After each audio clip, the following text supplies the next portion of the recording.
Bismillahirrahmanirrahim. Assalamualaikum warahmatullahi wabarakatuh. Alhamdulillahil qawi sultanuh, al-wadihi burhanuh, al-mabsuti fil wujudi karamuhu wa ihsanuh.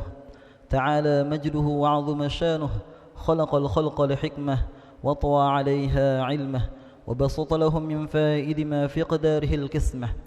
صلاة وسلاما على حبيبنا المصطفى صاحب التاج سيدنا ومولانا محمد وعلى آله وصحبه وسلم أجمعين أما بعد.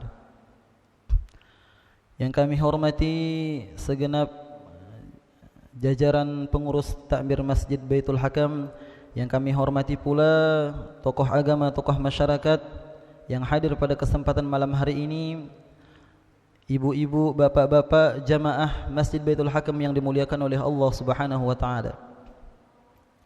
Ini rada-rada saya agak grogi. Ya. Biasanya saya dulu dari kecil sampai remaja itu selalu pakai bahasa Bali. Jadi lancar bahasa Balinya. Kalau di rumah kadang kebanyakan pakai bahasa Bali. Jadi kalau nanti ada bahasa Indonesia yang agak sedikit macet, tidak terurut, mohon maaf. Tapi jauh daripada itu ada yang membuat saya grogi lebih besar. Apa? Saya sedang berdiri di hadapan para calon raja-raja surga dan calon ratu-ratu bidadari. Saya setuju. Jadi seorang muslim yang di dunia ini, laki-laki ketika meninggal dunia membawa iman kepada Allah Subhanahu wa taala, maka akan dimasukkan ke surganya Allah Subhanahu wa taala, diberikan 70 bidadari. 70 bidadari, jangan dibayangkan sekarang dulu. Ya. Itu 70 bidadari dari surga. Ditambah lagi dua. Duanya dari mana? Duanya dari kalangan manusia. Jadi orang-orang soleha nanti yang meninggal, yang menjadi istri kita itu dari kalangan dunia ada dua. Makanya bapak-bapak kalau sekarang punya istri satu mau nambah susah gitu ya. Jangankan mau nambah. Ya, kalau pulang telat aja itu pintu ditutup ya. Ya. Kalau balas pesan WA gitu lama, nanti cemberut istrinya. Tapi tenang, modelan kita ini walaupun jarang mandi paling sekali, bajunya lusuh, akan tetapi kita merupakan calon dari raja-raja surga. Kalau perempuan menanyakan, enak sekali laki-laki dapat bidadari 72. Tenang, seorang perempuan yang meninggal memiliki iman kepada Allah Subhanahu wa taala, ketika dimasukkan ke surganya Allah Subhanahu wa taala akan menjadi ratunya bidadari. Kalau kita pikirkan secara logika, cantik mana pelayan dengan ratu? Ya pasti cantik ratu. Makanya ibu-ibu ini walaupun di rumah sering pakai daster, ya dasternya robek-robek gitu kan. Kalau ke dapur, balik dari dapur baunya asap. Nah, akan tetapi nanti di surga menjadi ratunya bidadari. Bidadari melayani ibu-ibu yang ada di surga. Oleh karena itu kita sebagai orang yang di Allah Subhanahu wa taala pilih menjadi orang yang sibuk dalam perkara agamanya Allah Subhanahu wa taala, kita bersyukur. Jangankan manusia hadirin, karpet yang ada di masjid ini walaupun harganya lebih murah daripada karpet yang ada di istana kenegaraan, walaupun lebih murah daripada karpet yang ada di hotel-hotel bintang 5, akan tetapi ini lebih mulia. Buktinya kita kalau masuk ke masjid nggak boleh pakai sepatu. Jangankan pakai sepatu, pakai sandal nggak boleh. Ini menandakan bahwa sesungguhnya sesuatu yang berhubungan dengan agama maka akan dimuliakan oleh Allah Subhanahu wa taala. Hadirin yang dimuliakan oleh Allah Subhanahu wa taala, hadirnya kita di masjid ini, kalau kita mengatakan saya hadir karena badan saya sehat, saya hadir karena badan saya ini kuat, enggak hadirin. Banyak saudara-saudara kita yang di luar sana badannya lebih kuat daripada kita, badannya lebih sehat daripada kita, anak gym, atlet, bolak-balik naik gunung tapi jarang ke masjid. Ya. Banyak di luar sana yang lebih kuat daripada kita, akan tetapi Allah Subhanahu wa taala tidak gerakkan hatinya menuju ke masjid. Dan kalau dikatakan lagi saya ke masjid ini karena niat saya ini kuat, niat saya ini ikhlas karena Allah, enggak juga. Banyak saudara-saudara kita di luar sana yang niatnya masjid ini lebih ikhlas daripada kita, niatnya lebih kuat daripada kita, akan tetapi malam ini Allah Subhanahu wa taala uji dengan sakit. Malam ini Allah Subhanahu wa taala uji dengan kesibukan-kesibukan lainnya sehingga tidak hadir pada malam hari ini.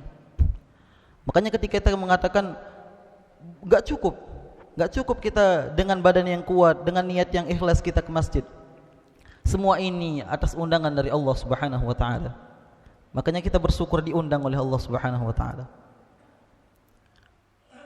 Hadirin, Allah Subhanahu wa taala berfirman dalam Quran surah Al-Hujurat ayat 10, "Innamal mu'minuna ikhwatun fa aslihu baina akhawaykum wattaqullaha la'allakum turhamun."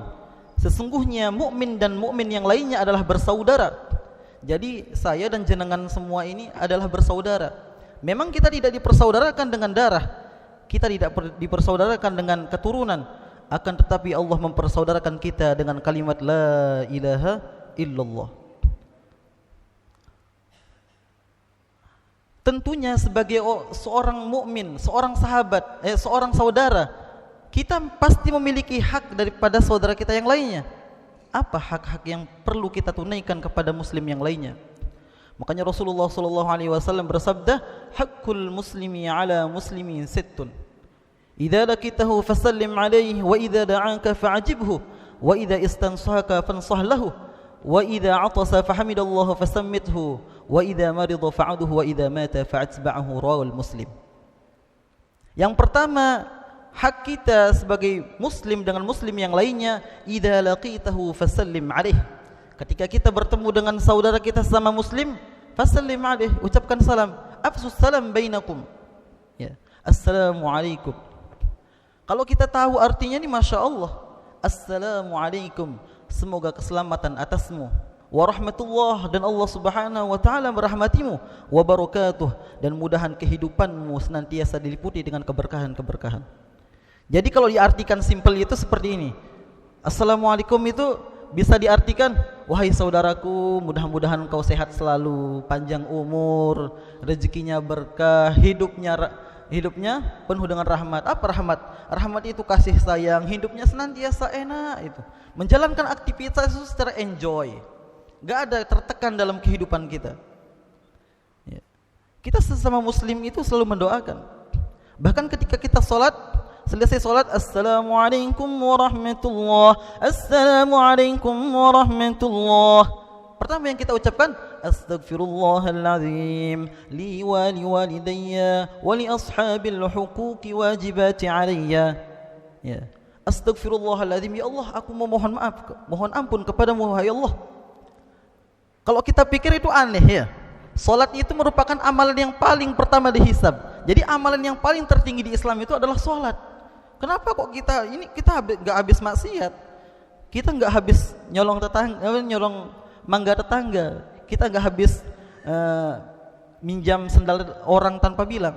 Enggak, kita habis sholat. Kenapa kita habis sholat kok malah istighfar?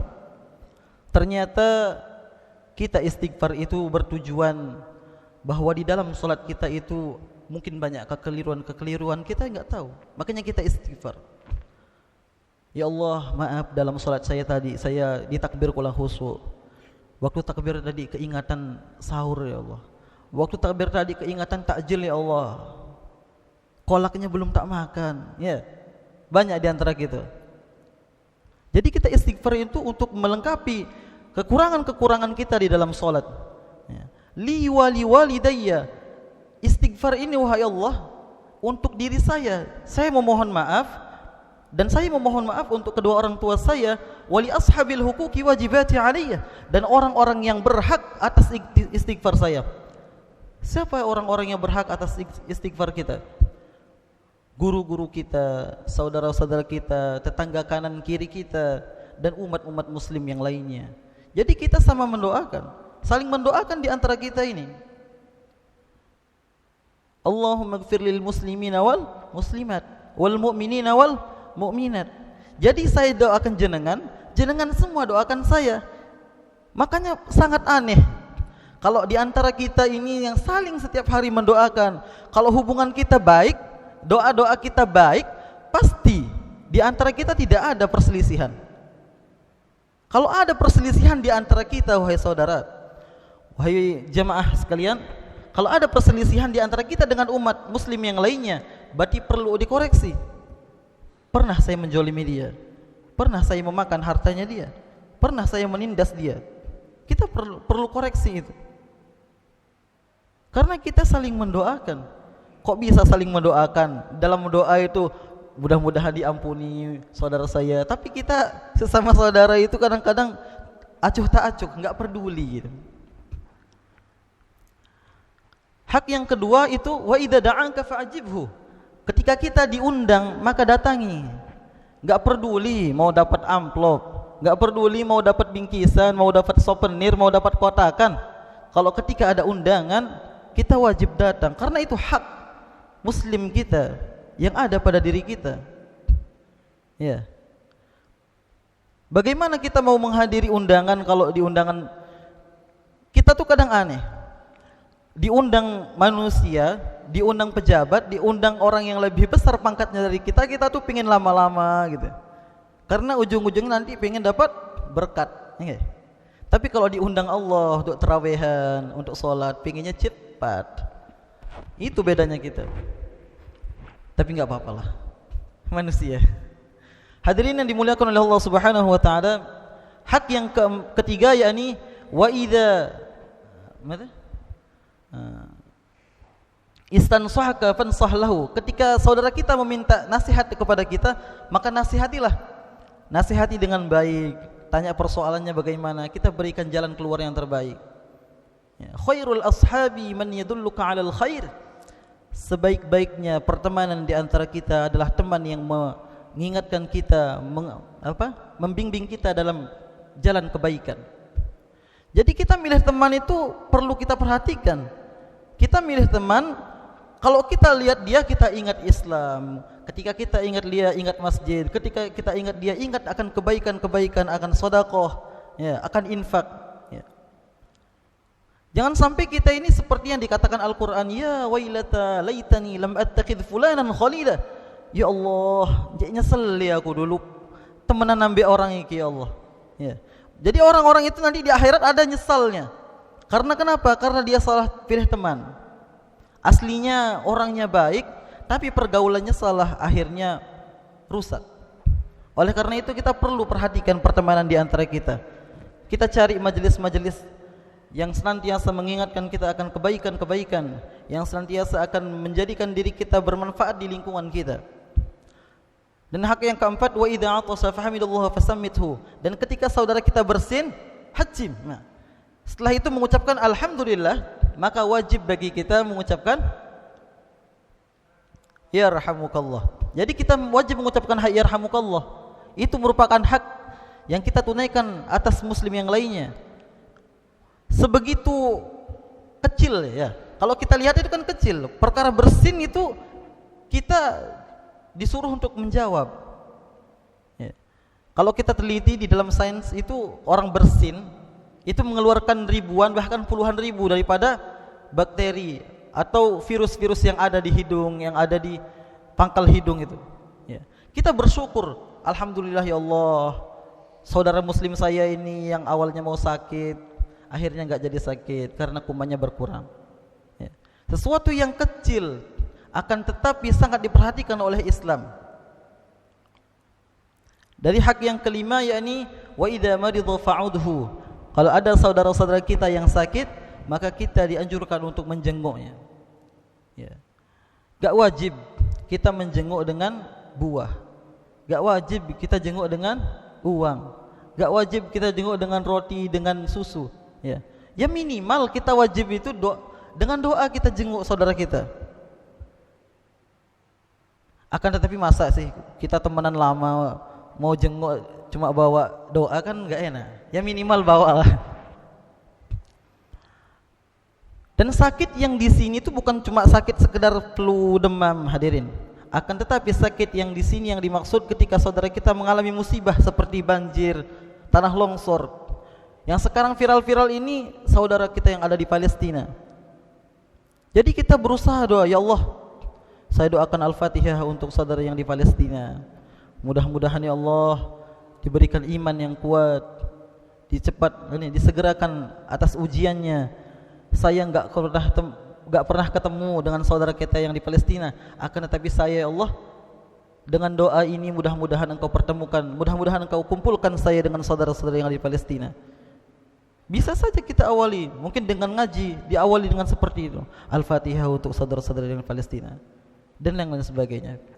Dan yang hak yang terakhir, wa idza mata fa'atba'hu. Ketika ada saudara-saudara kita sesama muslim meninggal, maka kita berhak untuk mengikut, entah ikut memandikan, ikut mensolatkan, ikut mengantar ke kuburan. Itu sebagai peringatan buat kita bahwa sesungguhnya kehidupan di dunia ini sementara. Kita hidup di dunia ini 60 tahun, 70 tahun. Kalaupun ada lebih, itu bonus dari Allah Subhanahu wa taala. Ya. Kullu nafsin dha'iqatul maut wa nabluukum bisyarri wal khairi fitnah wa ilaina turja'un. Semua yang hidup pasti akan mati, ya. Dari kebaikan dan keburukan itu merupakan ujian yang Allah Subhanahu wa taala berikan kepada kita. Qul kullu ya'malu 'ala syakilatih. Maka oleh karena itu kita melakukan semampu kita. Harus ada amalan daripada diri kita yang rutin kita lakukan.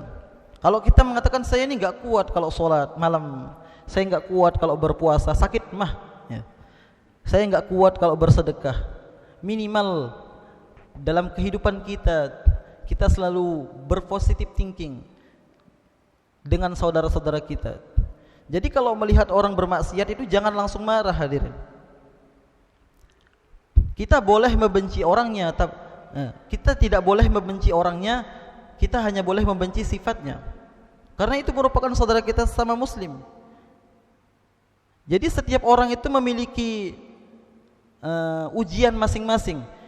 Yang ujian kita mungkin levelnya kecil, ujian teman kita itu levelnya besar. Jadi kita enggak bisa samakan. Mungkin saja ujian yang diberikan kepada saudara kita, ketika ditimpakan kepada kita, kita tidak sanggup, ya. Makanya ketika kita melihat saudara sesama muslim itu, kita pandang dengan pandangan yang mulia bahwa di dalam hatinya ada kalimat la ilaha illallah, ya. Jangan berpandangan saya ini lebih baik daripada itu, enggak. Mungkin saja orang-orang yang di pinggiran jalan, yang kehidupannya seperti itu, ujiannya besar, ya. Mungkin dari ekonomi yang kurang, broken home, kita kan enggak tahu. Jadi kita melihat itu, mudah-mudahan kita doakan, ya Allah, mudah-mudahan mbak-mbak yang di pinggir jalan ini, ya Allah, mudah-mudahan Engkau berikan rezeki yang lebih sehingga bisa meninggalkan kebiasaan-kebiasaan seperti ini. Karena orang berbuat maksiat itu terkadang dilandasi daripada ekonomi yang sulit. Nggih. Hadirin yang dimuliakan oleh Allah Subhanahu wa taala, sebaik-baik di antara kita adalah orang yang senantiasa mengingatkan pada kebaikan. Oleh karena itu berdirinya saya pada kesempatan malam hari ini mengingatkan khususnya untuk pribadi saya dan umumnya untuk jamaah Masjid Baitul Hakam, mudah-mudahan pertemuan kita yang singkat ini, ya, di dunia ini 60 tahun, 70 tahun ini menjadi asbab untuk pertemuan kita di surganya Allah Subhanahu wa taala. Ya. Surganya Allah itu luas. Kita akan sibuk dengan bidadari-bidadari, kita akan sibuk menikmati buah-buahan, tapi ada kesibukan yang lebih, ya, yaitu kesibukan saling bersilaturahmi. Jadi surga itu luas. Kita akan bersilaturahmi kepada teman-teman kita yang ada di dunia ini. Kalau di dunia kita banyak musuh, cuma 1-2 punya teman, apa enggak bosan kita di surga cuma ngunjungin itu aja? Jadi kita perbanyak saudara-saudara kita, perbanyak pertemanan di antara kita, ya. Kita ini calon-calon penghuni surga, kita memiliki tiket. Apa tiket kita? La ilaha illallah. Kita jaga. Mudah-mudahan Allah Subhanahu wa taala menjaga tiket itu sampai kita kembali kepada Allah Subhanahu wa taala dan Allah Subhanahu wa taala menjumpakan kita, mempertemukan kita dan menjadikan kita di dalam surganya Allah Subhanahu wa taala. Inilah yang kiranya saya dapat sampaikan pada kesempatan malam hari ini. Atas kurangnya saya mohon maaf yang selebih-lebihnya. Billahi taufiq wal hidayah. Wassalamualaikum warahmatullahi wabarakatuh.